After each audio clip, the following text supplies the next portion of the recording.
On this icy Monday here in Springfield, we had to give it a little bit of time before we got our storm tracker out. I had to let those roads thaw out a little bit. That started happening around lunchtime today.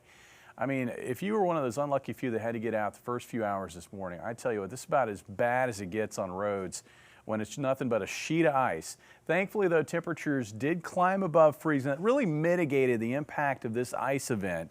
Had we kept temperatures below freezing throughout the day today, going into another wet night tonight, boy, we would have been talking about a significant ice storm. That was not the case. Temperatures at this hour are a few degrees above freezing in most areas, sitting at 35 in Springfield. And again, I can't completely rule out a few pockets in here, isolated pockets east of Springfield and southeast of Springfield, where we may still have a little bit of freezing rain. But for the most part, everything has now transitioned over to a cold rain. And we're going to keep that cold rain going overnight tonight. Now, as far as ice totals, we picked up here in Springfield officially just shy of a quarter of an inch.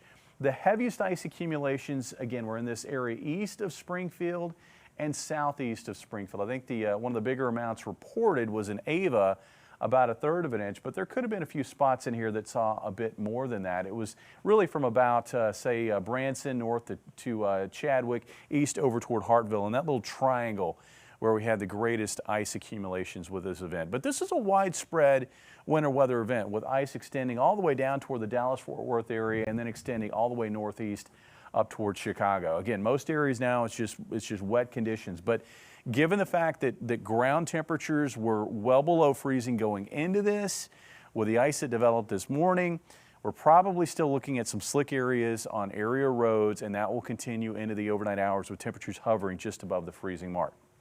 Temperatures overnight tonight will be one issue.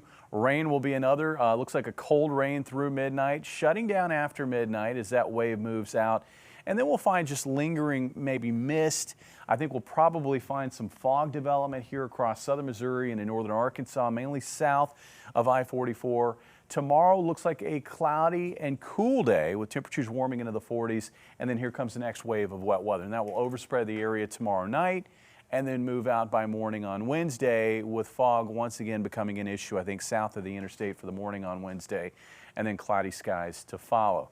You get the idea how this is going this week, and it looks like it's going to continue throughout the week. For rainfall totals over the next couple days, this is through Wednesday, the heaviest amounts will be off to the east, where it looks like 1 to 2 inches will be pretty common. This is, again, from 5 o'clock this afternoon on through Wednesday. Areas here along I-44, generally around a half an inch to 3/4 of an inch with lighter totals over toward I-49.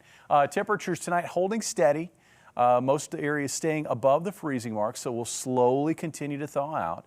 And then tomorrow, fine afternoon temperatures in the low to mid 40s, about 45 here in Springfield, down to 41 tomorrow night, and then back up to 51 for a high Wednesday afternoon. Looking at the pattern beyond Wednesday, it looks like the dreary days continue through the rest of this week and into this upcoming weekend. Now, the Arctic air is locked out by the northern branch of this jet stream pattern, but the southern branch of this jet stream pattern is going to continue to deliver storms across the region. That means additional waves of wet weather that we're going to find throughout this week and into this upcoming weekend. So we've talked about the rain for tonight, then again tomorrow night. I think Wednesday night we'll have some showers, although not as widespread.